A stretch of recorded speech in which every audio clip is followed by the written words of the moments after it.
আওয়ামী লীগ সরকারের আমলে ভারতের সঙ্গে হওয়া সব ধরনের অসম চুক্তি নিয়ে আলোচনা হবে বলে জানিয়েছে স্বরাষ্ট্র উপদেষ্টা মোহাম্মদ জাহাঙ্গীর আলম চৌধুরী। বুধবার সচিবালয় স্বরাষ্ট্র মন্ত্রণালয়ের সভাকক্ষে বিজিবি বিএসএফ মহাপরিচালক পর্যায়ে সীমান্ত সম্মেলন সংক্রান্ত এক সংবাদ সম্মেলনে তিনি এসব কথা বলেন। কিন্তু ভারতের সঙ্গে মূলত কোন চুক্তি হয়েছে বাংলাদেশের এবং এসব চুক্তির ব্যাপারে কোন সিদ্ধান্ত নেবে অন্তর্বর্তীকালীন সরকার, তা নিয়ে বিস্তারিত থাকছে প্রতিবেদনের বাকি অংশে।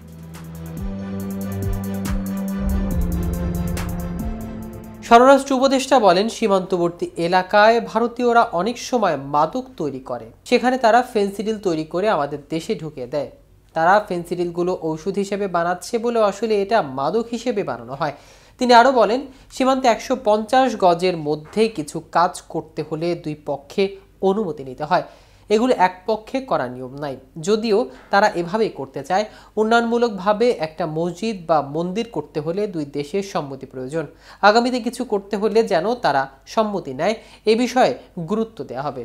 স্বরাষ্ট্র উপদেষ্টা বলেন, বিএসএফ বা ভারতীয় দুষ্কৃতিকারী কর্তৃক সীমান্তে নিরস্ত্র বাংলাদেশি নাগরিকদের ওপর গুলি চালানো বা কাউকে আহত করা বন্ধ করার বিষয়ে আলোচনা হবে। সীমান্ত সম্মেলনে বিএসএফ বা ভারতীয় নাগরিক কর্তৃক বাংলাদেশি নাগরিকদের ধরে নিয়ে যাওয়া বা আটক করা বন্ধ করতে আলোচনা করা হবে।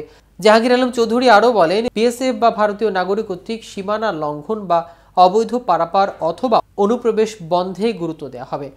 ভারত থেকে বাংলাদেশের ইয়াবা ও ফেনসিডিল সহ বিভিন্ন প্রকার অবৈধ মাদকদ্রব্য, অস্ত্র ও গোলাবারুদ এবং বিস্ফোরক দ্রব্য চোরাচালান প্রতিরোধ করতে গুরুত্ব দেওয়া হবে। এছাড়া আগরতলা থেকে আখাউড়ার দিকে বর্জ্য পানি প্রবাহিত হয় এমন 4টি খালে পানি শোধনাগার স্থাপন করা বিষয়ে আলোচনা হবে। বাংলাদেশ ভারত সীমান্তবর্তী নদীগুলোর পানি সুষম বন্টন, নদী থেকে পানি উত্তোলন, পানি চুক্তি বাস্তবায়ন এবং রহিমপুর খালের মুখ পুনরুন্মুক্ত করার আলোচনা হবে বলে জানান স্বরাষ্ট্র উপদেষ্টা। এদিকে ভারতের নুমাইলিগড় রিফাইনারি লিমিটেড থেকে 2025 সালের জানুয়ারি থেকে ডিসেম্বরের সময়ে 1,30,000 মেট্রিক টন ডিজেল আমদানি করার সিদ্ধান্ত নিয়েছে সরকার। এতে মোট ব্যয় হবে 1,137 কোটি 96 লাখ টাকা।